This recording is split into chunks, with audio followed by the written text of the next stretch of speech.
Despite being here in Scotland today, I'm largely going to focus on significant investment opportunities throughout England and the rest of the United Kingdom. And the reason for doing this is to ensure that businesses here in Scotland are aware of the opportunities, not just here, but throughout the rest of the UK. Your companies, your skills, your people are essential to help deliver and support the projects throughout the whole of the United Kingdom.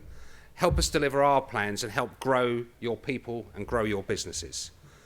So, the Infrastructure and Projects Authority is relatively new. It was established this year from a merger from what was Infrastructure UK in the Treasury and the Major Projects Authority from the Cabinet Office. So the Infrastructure and Projects Authority reports to George Osborne, and reports to Cabinet Office ministers as well. And it's really meant to be the centre of the UK government's commercial expertise. And amongst the things we look at are major government procurements, things like HS2 and Crossrail, as well as some of the MOD programmes and transformation projects like Universal Credit.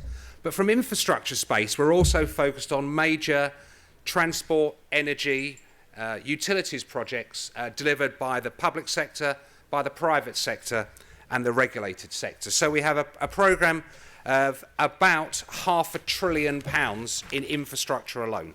So it's a significant programme moving forward. So what we published earlier this year on the 23rd of March is the National Infrastructure Delivery Plan. And this is a document aimed at setting out the investment in economic infrastructure and some social infrastructure over the course of the next 5 years. We have got a long-term plan being developed in conjunction with the new National Infrastructure Commission, which will set out where we want to be in 30, 40 years' time. What do we want from our transport sector? What do we want from our energy? Do we want low carbon, sustainable energy? We want to connect our cities, improve transport, improve telecommunications. The delivery plan then sets out what the government is going to do over the next 5 years to support that. So we have a commission headed by Lord Adonis, which is currently working up the first ever National Infrastructure Assessment, which will set out that long-term vision. Where do we want to be in 30 or 40 years' time? But for most businesses, they're not that interested in which projects are going to go into procurement in 2047. They're quite interested in what's going to be happening in the short to medium term. So there's the combination of the Commission's long-term strategy, sets out the direction of travel, sets out the long-term vision, and we will put together a delivery plan which will focus on those opportunities over the next 5 years. So one of the things we do, and we publish it twice a year, is an infrastructure investment pipeline. The last one, again, published and available on the government website, was from March this year. It's around about £425 billion worth of investment in economic infrastructure alone, in energy, in transport, in water, waste, telecom, science and research.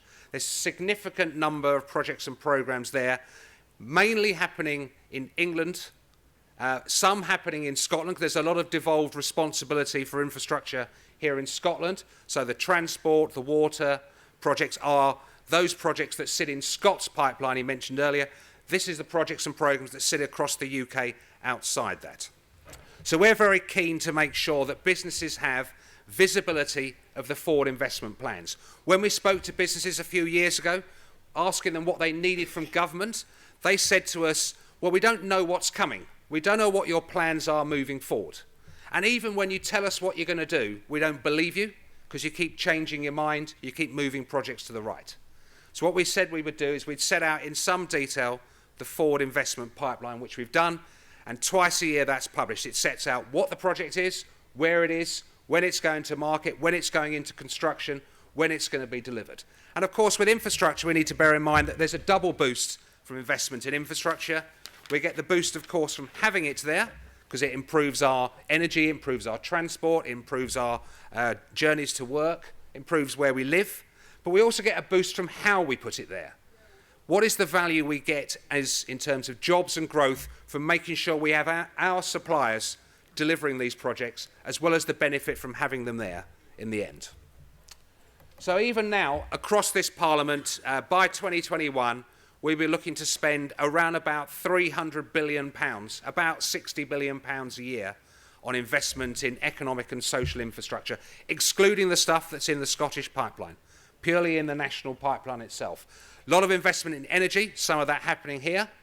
A lot of investment in transport, projects like High Speed 2, the significant investment in the roads programme in the UK. A lot of work with our utilities on water, power transmission and distribution, and significant investment in social infrastructure. £23 billion schools capital programme, building lots of new schools. We've got 9 new prisons in the pipeline being built. So there's lots of individual projects and programmes across flood defence, energy, transport that are open as opportunities for businesses based here.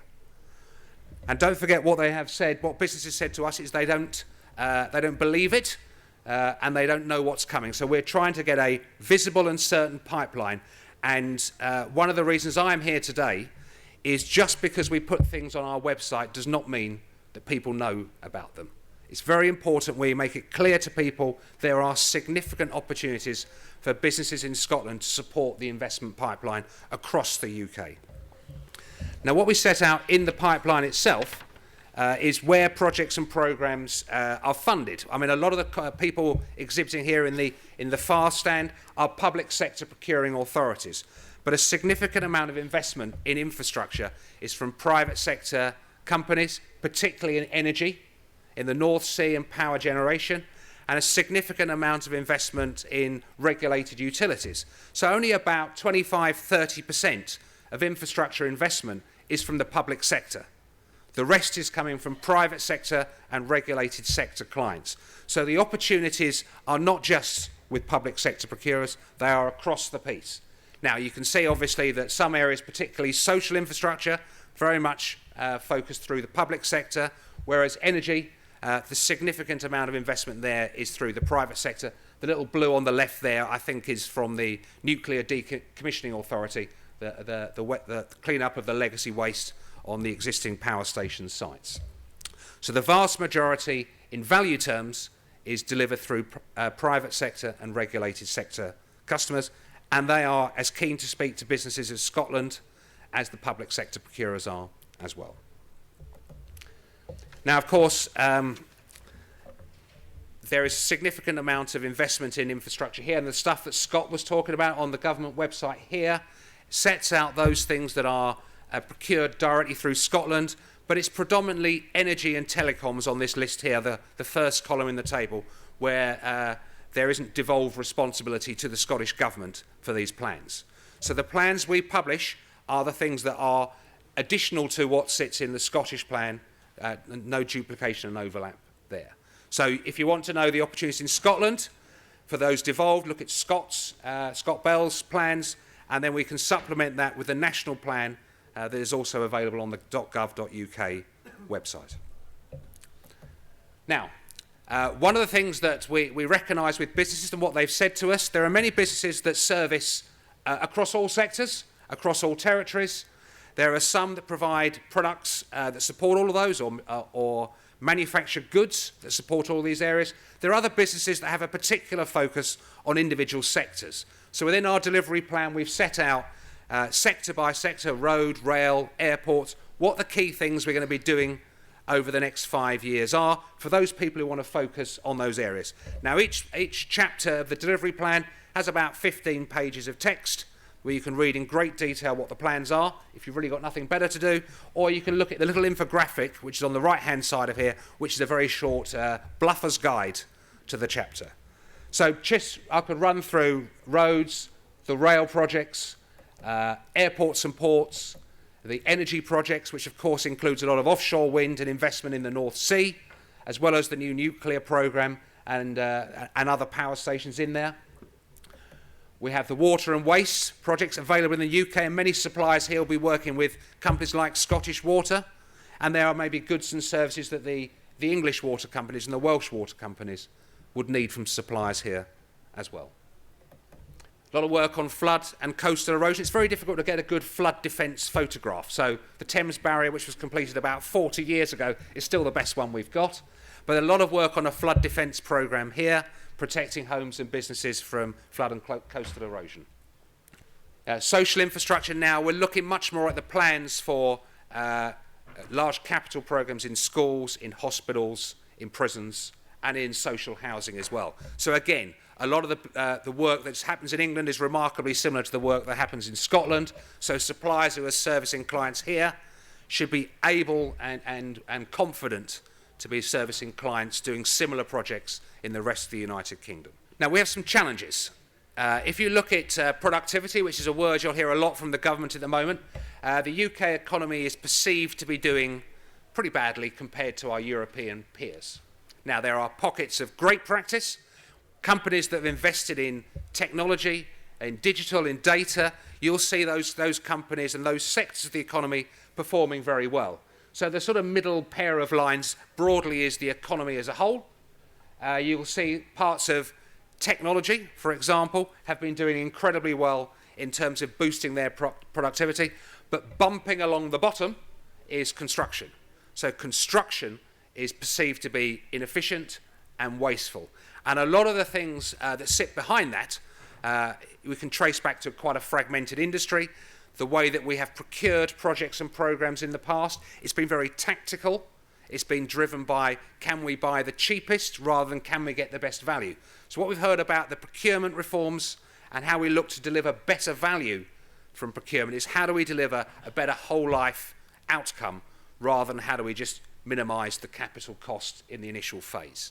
So actually there's a lot of work we need to do to close the gap on productivity in the construction sector. And if we've got businesses with confidence to invest strategically for the market rather than tactically for a project, and they can have confidence in the forward investment plans, and government is procuring things sensibly, it's not looking to be too bureaucratic, it's not looking to gold plate, it's not looking to bespoke, it's looking to engage strategically with the supply chain to lever those skills and capabilities that sit in SMEs throughout the United Kingdom. We should be looking to do more and achieve more in building and bridging that productivity gap we have at the moment. So we need to do things better, we need to do them consistently, and we need to make sure we're investing in the right skills, products to deliver these plans effectively. And companies and organisations that are able to improve productivity and delivery will have a fantastic opportunity to grow into this burgeoning market. And of course, one of the challenges we do have as we look forward is skills. If we start looking at increasing levels of investment in infrastructure, in projects in energy, in transport, in schools, we have done some analysis last year in England, devolved responsibility in Scotland for some of the stuff there. We plugged in our pipeline, 400 odd billion pounds into a model and started to spit out what type of skills do we need to deliver these plans. And in every single sector, in every single region of the UK, we have a skills gap. So we need more people to work in infrastructure projects in the UK. Not only that, we need a different blend of skills for the type of work that's in the forward pipeline. For example, in the rail sector, a lot of skills have been traditionally involved in trackside infrastructure. Now we have a lot more electrification and in-cab signalling works, so the same number of people roughly required, but a different blend of skills. And one of the things through publishing our forward plans and setting out our pipeline is again to give industry that confidence and visibility and certainty. They can understand the skills that are required in the future so they can invest strategically for the market, not just tactically for the individual project opportunity. So we see shortages of skills in client project leadership type skills, they need developing, those engineering and technical skills, the site management, the project management skills in shortage, and the skilled trade and labour that work on site and in factories providing goods and services for these projects. There is a shortage of skills across the piece. We need to be investing more in apprenticeships, in degree level things, in reskilling and upskilling and retraining the existing workforce and making it easier for people to get involved and get developing their skills to service this project need. So there is a lot of investment moving forward in the UK. There's a significant amount in Scotland, in England, in Wales and in Northern Ireland. We have a shortage of skills and we have an opportunity to try and bridge some of the traditional challenges we've had with productivity in construction and infrastructure itself. And it is about delivering high-performing infrastructure assets. That's what we're about. It's not cheap capital projects. We want high-performing infrastructure assets. That's the outcome we're looking to get.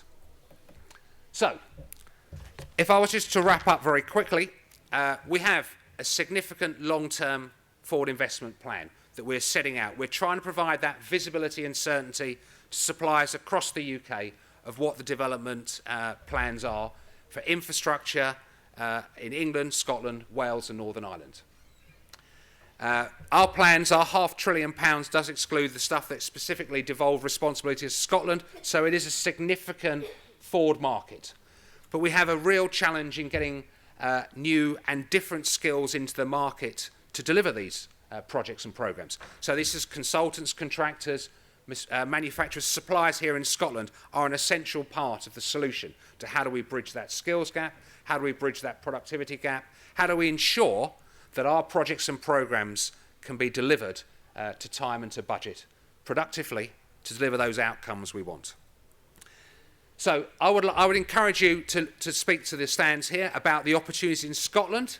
There are many of them, but also not to exclude looking south of the border. Those skills that you have in your businesses, your people, your innovation are equally welcome and supported and needed south of the border as well. So when you start looking at what you need to have in your businesses, where the opportunities are, look outside Scotland as well as inside Scotland. There's a stand, I think, number 1 in the room next door. I'm very happy to talk to anyone about the plans moving forward and what they might mean and go into a little bit more detail. But I would encourage you to have a look at the delivery plan and have a look at the pipeline that we publish. And I will do my best to make sure that businesses here in Scotland are aware of the opportunities moving forward. So, thank you very much.